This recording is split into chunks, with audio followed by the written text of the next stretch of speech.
ಮೀಸಲಾತಿ ವಂಚಿತ ಸರ್ಕಾರಿ ವಿದ್ಯುತ್ ಕಂಪನಿಗಳು ಇರಲಿ, ಖಾಸಗೀಕರಣ ಬೇಡ. ಟಾಟಾ ಪವರ್ ಅರ್ಜಿ ತಿರಸ್ಕರಿಸಿ. ಖಾಸಗೀಕರಣ ಬೇಡ, ರೈತರ ಹಿತ ರಕ್ಷಿಸಿ. ವಿದ್ಯುತ್ ಖಾಸಗೀಕರಣ ಮಾಡಿದರೆ ಸಾರ್ವಜನಿಕರಿಗೆ ಆಗುವ ಪರಿಣಾಮಗಳು. ಕರೆಂಟ್ ದರ ಏರಿಕೆ ಖಚಿತ, ಬೃಹತ್ ಜ್ಯೋತಿ ಯೋಜನೆ ಬಂದ್. ನೇಮಕಾತಿಯಲ್ಲಿ ಮೀಸಲಾತಿ ರದ್ದು, ಗ್ರಾಮಗಳ ಸಂಪೂರ್ಣ ನಿರ್ಲಕ್ಷ್ಯ. ಕೋಟ್ಯಾಂತರ ರೂಪಾಯಿ ಸಾರ್ವಜನಿಕರ ಆಸ್ತಿ ಖಾಸಗಿಯವರ ಪಾಲು. ಹೌದು. ಸಮಸ್ತ ಕರ್ನಾಟಕದ ಜನತೆಗೆ ಕನ್ಸ್ಯೂಮರ್ ಭಾರತ್ ನ್ಯೂಸ್ಗೆ ಸ್ವಾಗತ. ನಾನು MR ತಳಗೇರಿ. ಬಾಗಲಕೋಟೆ ಜಿಲ್ಲೆಯ ಮುಧೋಳ ನಗರದಲ್ಲಿ ಇಂದು ವಿದ್ಯುತ್ ಖಾಸಗೀಕರಣ ವಿರೋಧಿಸಿ ಬೃಹತ್ ಪ್ರತಿಭಟನೆ ನಡೆಯಿತು. ರಾಜ್ಯ ಸರ್ಕಾರದ ವಿರುದ್ಧ ವಿದ್ಯುತ್ ಕ್ಷೇತ್ರವನ್ನು ಖಾಸಗೀಕರಣಗೊಳಿಸುವ ಪ್ರಯತ್ನ ಮಾಡುತ್ತಿರುವುದು ವಿರೋಧ ವ್ಯಕ್ತಪಡಿಸಿದ ರೈತರು. ಇದು ರೈತರ ಹಾಗೂ ಸಾಮಾನ್ಯ ಜನರ ಹಿತಾಸಕ್ತಿಗೆ ಧಕ್ಕೆ ತರುವ ಅಪಾಯದ ನಿರ್ಧಾರವಾಗಿದೆ ಎಂದು ಆಕ್ರೋಶವನ್ನು ವ್ಯಕ್ತಪಡಿಸಿದರು. ಇತ್ತೀಚಿನ ದಿನಗಳಲ್ಲಿ ರಾಜ್ಯದ ವಿವಿಧ ಭಾಗಗಳಲ್ಲಿ ಹೆಸ್ಕಾಂ ಹಾಗೂ ವಿದ್ಯುತ್ ವಿತರಣಾ ವ್ಯವಸ್ಥೆಯ ಖಾಸಗೀಕರಣ ವಿರುದ್ಧ ರೈತ ಸಂಘಟನೆಗಳು ಪ್ರತಿಭಟನೆಗಳನ್ನು ನಡೆಸುತ್ತಿವೆ. ಮುಧೋಳ ನಗರದ ಸಂಗೊಳ್ಳಿ ರಾಯಣ್ಣ ವೃತ್ತದಿಂದ ಆರಂಭವಾದ ಬೈಕ್ ರ್ಯಾಲಿಯಲ್ಲಿ ನೂರಾರು ರೈತರು ಹಾಗೂ ವಿವಿಧ ಸಂಘಟನೆಗಳ ಮುಖಂಡರು ಭಾಗವಹಿಸಿದರು. ನಂತರ ತಾಲೂಕಾ ಹೆಸ್ಕಾಂ ಕಚೇರಿ ಆವರಣಕ್ಕೆ ಆಗಮಿಸಿ ಸರ್ಕಾರದ ವಿರುದ್ಧ ಘೋಷಣೆಗಳನ್ನು ಕೂಗಿ ತಮ್ಮ ಆಕ್ರೋಶವನ್ನು ವ್ಯಕ್ತಪಡಿಸಿ ಹೊರಹಾಕಿದರು. ಪ್ರತಿಭಟನೆಯಲ್ಲಿ ಬಿಜಾಪುರದಿಂದ ಆಗಮಿಸಿದ ಶ್ರೀಗಳು, ತಾಲೂಕಾ ಹಾಗೂ ರೈತ ಮುಖಂಡರು, ವಿವಿಧ ಗ್ರಾಮಗಳ ರೈತರು ಭಾಗವಹಿಸಿದರು. ಪ್ರತಿಭಟನೆಯ ಬಳಿಕ ತಾಲೂಕಾ ದಂಡಾಧಿಕಾರಿಗಳಾದ ಚಿಕ್ಕಪ್ಪ ನಾಯಕ್ ಅವರಿಗೆ ಮನವಿ ಪತ್ರ ಸಲ್ಲಿಸಿ ವಿದ್ಯುತ್ ಖಾಸಗೀಕರಣದ ಪ್ರಸ್ತಾವನೆಯನ್ನು ಕೂಡಲೇ ಕೈಬಿಡುವಂತೆ ಸರ್ಕಾರಕ್ಕೆ ಒತ್ತಾಯಿಸಿದರು. ವಿದ್ಯುತ್ ಖಾಸಗೀಕರಣಗಳಿಂದ ರೈತರಿಗೆ ಸಿಗುತ್ತಿರುವ ಸೌಲಭ್ಯಗಳಿಗೆ ಧಕ್ಕೆಯಾಗುವ ಸಾಧ್ಯತೆ ಇದೆ. ಆದ್ದರಿಂದ ಸರ್ಕಾರ ರೈತರ ಹಿತಾಸಕ್ತಿಯನ್ನು ಗಮನದಲ್ಲಿಟ್ಟುಕೊಂಡು ಈ ನಿರ್ಧಾರವನ್ನು ಮರುಪರಿಶೀಲಿಸಬೇಕು ಎಂದು ಪ್ರತಿಭಟನಾಕಾರರು ಆಗ್ರಹಿಸಿದರು. ಹಾಗಾದರೆ ಈ ಪ್ರತಿಭಟನೆಯ ಕುರಿತು ರೈತ ಮುಖಂಡರು ಏನು ಮಾತನಾಡಿದರು ಎಂಬುದನ್ನು ನೋಡೋಣ. ಸ್ಥಳೀಯ ಸುದ್ದಿಗಳಿಗಾಗಿ ನೋಡ್ತಾ ಇರಿ ಕನ್ಸ್ಯೂಮರ್ ಭಾರತ್. ನಮಸ್ಕಾರ. ಈಗೇನ ಸರ್ಕಾರ ವಿದ್ಯುತ್ ಖಾಸಗೀಕರಣ ಮಾಡಕ್ಕೆ ಏನು ಹೊರಟೈತ್ಲ, ಇದಕ್ಕ ಸಂಪೂರ್ಣವಾಗಿ ಬರೇ ರೈತರಷ್ಟ ಅಲ್ಲ, ಎಲ್ಲ ಸಾಮಾನ್ಯ ಬಡವ ಜನರು ಸಹಿತ ಇದಕ್ಕೆಲ್ಲ ವಿರೋಧ ವ್ಯಕ್ತಪಡಿಸಾಕ್ತಾರ.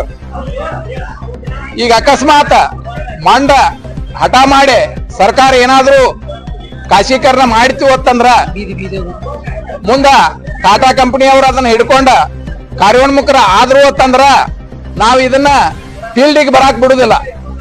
ನಾವು ಬೀದಿ ಒಳಗ ಹೋರಾಟ ಮಾಡ್ತೀವಿ. ನಾವು ಆ ಕರೆಂಟ್ ಅನ್ನ ಬಳಸೋದನ್ನ ಬಿಡುವುದಿಲ್ಲ. ನಾವು ಹುಕ್ ಹಾಕಿ ಬೆಳೆಸ್ತೀವಿ. ಅವ್ರಿಗೆ ಯಾವ ಮೀಟರ್ನು ಕುಂಡ್ರಿಸ್ಕೊಡುದಿಲ್ಲ, ಅವ್ರಿಗೆ ಯಾವ್ದನ್ನು ಕೆಲಸ ಮಾಡಕ್ ಬಿಡುದಿಲ್ಲ. ಟಾಟಾ ಕಂಪನಿ ಅವ್ರಿಗೆ ನಾವು ವಿದ್ಯುತ್ತಿಗೆ ಯಾವ ರೀತಿ ಬಳಸ್ತೀವ್ರ ಅದೇ ರೀತಿನ ಬಳಸ್ತೀವಿ. ಅವ್ರು ಯಾರ ಕಾಸಿ ಕೊಡವ್ರು ಕೊಡ್ಲಿ, ಅವ್ರು ಹಿಡಿಯವ್ರು ಹಿಡ್ಲಿ, ಆದ್ರೆ ಫೀಲ್ಡಿಗೆ ಬಂದಾಗ ನಮ್ಮ ಜನ ಎಲ್ಲ ನೋಡ್ಕೊಳಕ್ ತಯಾರೈತೆ ಅಂತ ಹೇಳಿ ನಾನು ಮಾತು.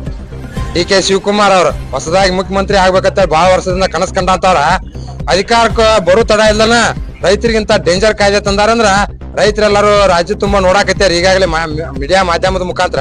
ಯಾಕಂದ್ರ ರೈತರು ನೀವ್ ಹೇಳಿಕೆ ಪ್ರಕಾರ ಏನಾರ ಇಲ್ಪ ಸುಮ್ ಕುಂಡಿರ್ತಾರ ತಿಳ್ಕೊಂಡಿರ್ಬಹುದು. ನೀವೇನ್ ಟಾಟಾಕ ಪವರ್ ಕಂಪ್ನಿ ಅವ್ರನ್ನ ಮೀಟರ್ಗಳ ತಂದ್ ಕಿಶನ್ ಏನ್ ನಿಮ್ KB ಕುಣಿಸೋದಿಲ್ಲ, ಹಳ್ಳಿ ಒಳಗ ಬರ್ಬೇಕು. ಈ ನಾಡಿನ ರೈತರು ಏನದಿಲ್ಲ, ನಾವ ಹಳ್ಳಿ ಒಳಗ ಸರ್ಕಾರ ಮತ್ತು ಟಾಟಾ ಪವರ್ ಕಂಪ್ನಿ ಅವ್ರನ್ನ ಯಾವುದೇ ಕಾರಣಕ್ಕೂ ಹಳ್ಳಿ ಒಳಗೆ ಬರೋದಿಲ್ಲ. ಈಗಾಗಲೇ ಮಾಡಿ ತೋರಿಸಿದಂತ ಇತಿಹಾಸ ಐತಿ. ಪ್ರೊಫೆಸರ್ ನಂಜುಂಡಸ್ವಾಮಿ ಸ್ವಾಮಿಗಳಿದ್ದಾಗ ಗಡದನವರಿದ್ದಾಗಿಂದ ಹೋರಾಟದ ಮುಖಾಂತರ ಮಾಡಿ ತೋರಿಸಿದಂತ ಇತಿಹಾಸಗಳದಾವು. ಇನ್ನೂ ಕೆಲವೊಂದು ಹಳ್ಳಿ ಒಳಗ ಯಾರು ಮೀಟರ್ ಬಿಲ್ ಕಟ್ಲಾರ್ದ ಹುಕ್ ಹಾಕಿ ಹೊಡಿಯುವಂತ ತಾಕತ್ತು ಈ ನಾಡಿನ ರೈತರಲ್ಲೈತಿ.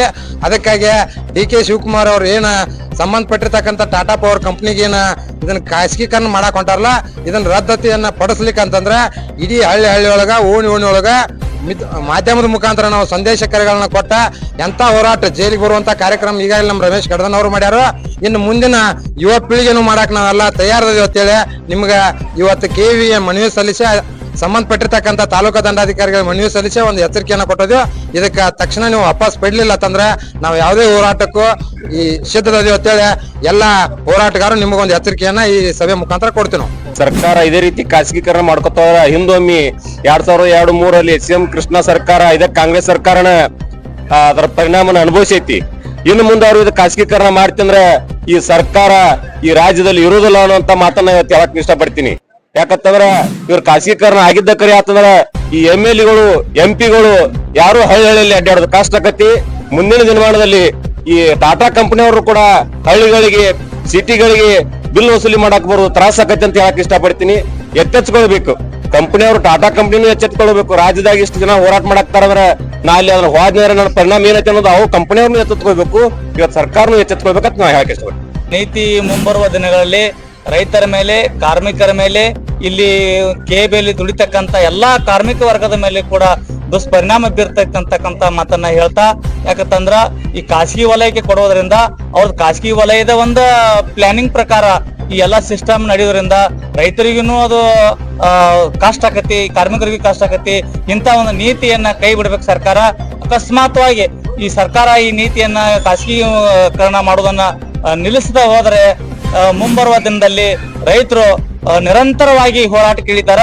ಈ ಸರ್ಕಾರವನ್ನ ವಜಾ ಮಾಡುವಂತ ಶಕ್ತಿ ಯಾರಿಗೈತಪ್ಪ ಅಂತಂದ್ರ ರೈತರಿಗೈತೆ ಅಂತಕ್ಕಂತ ಭಾವನೆಯನ್ನ ವ್ಯಕ್ತಪಡಿಸ್ತಾ ಈ ಮುಖಾಂತರ ಮಾಧ್ಯಮಗಳ ಮುಖಾಂತರ ಸರ್ಕಾರಕ್ಕೆ ಎಚ್ಚರಿಕೆ ಕೊಡುವಂತ ಏನ ಈ ವಿದ್ಯುತ್ ಖಾಸಗೀಕರಣವನ್ನ ರಾಜ್ಯ ಸರ್ಕಾರ ಮಾಡಿದ್ದ ಕರೆ ಆದ್ರ ಇಡೀ ಅವ್ರು ಮಾಡಿದ್ರ ತಂತಿ ಹಿಡ್ಕೊಂಡು ತಂತಿ ಮೇಲೆ ನೆರದಾಡ್ಬೇಕು, ನೆಲದ ಮೇಲೆ ನೆರದಾಡ ಅಂತ ನಾವ್ ಬಿಡುದಿಲ್ಲ. ಒಂದೇದು ಒಂದ್ ವೇಳೆ ಇದು ಮತ್ತೆ ಇದು ರಿಪೀಟ್ ಆದ್ರೆ ನವಲ್ಗುಂದ್ ನೆರಗುಂದ ಆಗಿರ್ತಕ್ಕಂತ ಬಂಡಾಯ ಏನೈತ್ಲ ಅದೇ ರೀತಿ ಒಂದು ಉಗ್ರವಾದ ಹೋರಾಟ ಮೊದಲಿಂದ ಪ್ರಾರಂಭ ಆಗ್ತೈತಿ. ಇದಕ್ಕ ಪ್ರತಿಯೊಬ್ಬ ಯುವಕ ಮಿತ್ರರು ಎಚ್ಚೆತ್ಕೊಂಡು